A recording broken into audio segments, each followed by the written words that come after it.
우리 스터디 그룹 애들 모두 10등 이상 성적 향상시키기. Kali ini Minet akan membahas drama Korea yang berjudul Study Group. Tanpa berlama lagi, episode 5, Markio, mari kita review. Anak sekolahan apaan ini? Hanul begitu sangat keji, kejam, tanpa kenal ampun. Ia menghabisi lawan-lawannya yang masih anak sekolahan juga. Dunia sudah gile rupanya. Si pria bertopi juga ada di sana sambil menenteng senjata api. Benar-benar dunia yang sudah gile, anak sekolahan bisa berperilaku seperti ini. Sedangkan Gamin mulai memasuki SMA Manik. Ia takjub dengan coretan-coretan yang ada di dinding. Wah, sepertinya ini adalah sekolah seni. Gamin si positive vibes berpikir seperti itu. Melihat cairan merah berceceran, bisa-bisanya Gamin berpikiran jika itu pasti karena murid-muridnya giat belajar sampai mimisan begitu. Sedangkan anak STM Yusong mencoba mencairkan suasana, ingin lebih akrab dengan siswa-siswi pintar itu. Tapi satu siswi yang sedari tadi memang selalu memasang wajah sinis langsung pergi. Tak suka dengan kehadiran mereka, tentu membuat anak STM Yusong ikutan kesal. Akhirnya Seon yang lembut mengatakan jika ia tahu kenapa anak-anak pintar bersikap seperti ini. Mereka pasti merasa terganggu dengan kehadiran anak STM Yusong yang terkenal itu. Tapi mereka datang ke sini toh ingin belajar seperti SMA Mania. Mendengar hal itu akhirnya salah satu dari mereka mau berbicara juga. Bukan kok, bukan karena itu. Tapi sekolah mereka itu kini sedang dibully oleh sekolah sebelah. Percuma saja melapor karena belum lama kejadian seorang siswa melaporkan tapi ayahnya malah diserang dan hingga kini belum sadarkan diri. Wah, tetangga sekolah yang benar-benar berbeda dan kini ada satu murid SMA Manil yang ditawan oleh SMA Manik. Si murid yang sedang dibicarakan itu kini sedang dihajar habis-habisan sambil diporotin. Murid itu pun tampak pasrah. Ternyata SMA Manik sungguh berbanding terbalik meski berada di yayasan yang sama dengan SMA Manil. Isi dari SMA Manik ini berisi murid-murid begundal, tak jauh berbeda dengan STM Yusong. Kini mereka melihat Gamin sebagai dompet berjalan dan baru saja mau menghajar. Lah Gamin Maya cepat tanggap, ia pun tahu ada yang tak beres dengan sekolahan ini. 뭔가 좀 이상하다 생각하긴 했는데 Dan memang benar saja, akhirnya karena SMA Manik ngajak gelut, ya Gamin si tak menolak. Dengan mudah dan gampang pisan, murid-murid begundal itu pun mencar ke sana kemari hingga KO. Kalah telak oleh Gamin yang seorang diri. Ia pun segera menyelamatkan murid SMA Manik itu. Si Gochujang menelpon dan mereka pun tahu kini Gamin benar-benar ada di SMA Manik. Tapi murid itu masih ketakutan karena monster SMA Manik pasti akan segera datang. Dan belum sempat kabur, monster itu pun kini sudah ada di hadapan mereka. Anak-anak SMA Manik pun sudah ketakutan. Sungguh bahaya sekali, katanya nyawa Yun Gamin pasti dalam bahaya. Tapi teman-teman Gamin mah pada cengengesan. Mereka tak takut dengan keselamatan Gamin, justru takut pada keselamatan si anak-anak SMA Manik. Kini Gamin pun memberi pelajaran pada si monster SMA Manik karena sudah berani mengganggu murid yang mau belajar dan akhirnya si monster pun ia KO juga. Akhirnya SMA Manil dan STM Yusong bisa juga belajar dengan damai. Mereka banyak belajar dari SMA Manil. Dan ada perjumpaan, ada juga perpisahan. Waktu belajar bersama pun habis. Para murid saling meminta maaf karena tadi mereka sempat bersitegang. Dan si murid yang dibantu Gamin pun tadi meminta berbicara serius dengan Gamin. Murid itu meminta maaf atas perilakunya dulu. Karena ternyata murid itu adalah teman satu sekolah Gamin saat di SMA dulu. Murid yang telah menolak Gamin untuk bergabung di grupnya. Murid yang selalu menjadi juara dan membuatnya menjadi meremehkan orang lain. Akhirnya kini murid itu pun dengan segenap hati meminta maaf pada Gamin atas perilakunya di masa lalu. Karena katanya kini setelah SMA ia jadi tahu jika ada yang lebih besar lagi daripada dirinya. Wah, Gamin sebetulnya tak mengenali teman SMP-nya yang tadi. Tapi bagaimana temannya itu bisa mengenali Gamin? Tentu ia mengenalinya karena katanya Gamin selalu berada di ranking terakhir. Tapi meski begitu, Gamin masih saja berusaha keras untuk belajar. Jadi kini ia pun mudah mengenali Gamin. Lalu si murid berkata lagi, dengan semangat Gamin itu, ia yakin jika suatu saat nanti Gamin pasti akan menjadi murid nomor 1 di sekolah atau bahkan di seluruh negeri. Mendengar perkataan itu, Gamin langsung merasa terharu dan menangis. Dan karena kini sudah menjadi klub resmi, grup belajar pun mendapatkan ruangan khusus. Tapi apaan ini? Ruangan ini adalah gudang, begitu sangat berdebu. Yang lain mah langsung komplain, tapi Gamin tetap fokus pada tujuannya.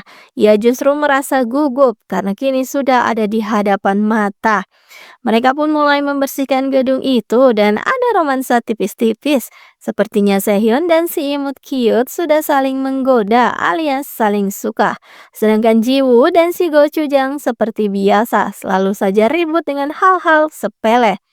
Tapi ada saja murid pengganggu mah sengaja membuat kesal grup belajar. Tapi mereka harus menahan amarah karena si murid begundal itu nomor 1 di kelasnya. Bisa gawat jika baku hantam dengannya. Tapi tak lama Lee Han-gyong pun datang dan si murid begundal pun langsung pergi. Sebelum benar-benar belajar, Han-gyong mengumumkan peringkat masing-masing. Peringkat yang memang di bawah rata-rata. Terlebih adalah ketua kelompok mereka, Yoon Gamin, yang berada di peringkat 219 dari total 220 murid. Sedangkan Sehyeon sendiri yang pintar, ia berada di urutan kedua dari seluruh murid. Tapi Gamin yakin pasti akan ada keajaiban.